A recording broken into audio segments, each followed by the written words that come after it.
Hello? Again, good afternoon, ladies and gentlemen. So today we will be performing or executing together the 4 basic steps of the hula. We have the first step, which is the kahulu.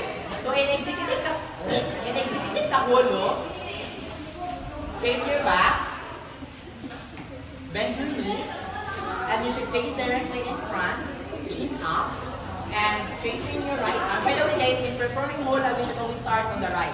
So in your right, straighten your right, and in the other hand, place it in your lower chin. And in the footwork, step together, step, tap, as well on the other side, step together, step, tap.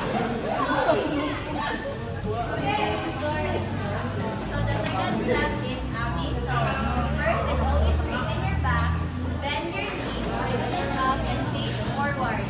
Then elbows out, hands meet at the center. Then move your hips in a circular motion. Lopo.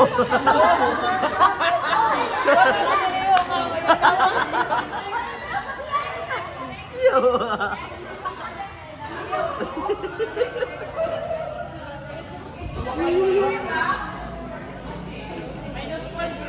Straighten your back. Next is bend your knees. And then next is fingers together. Chin up and face forward. The next is fingers together. Next is elbows out and hands face at the center. And for the footwork, right foot down, step back together. Same as the left foot out, step back together. So for the final first, bend your knees, straight back, then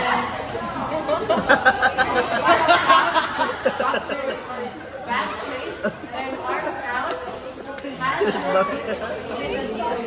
at the center, and for the footwork is right step up, right step up, right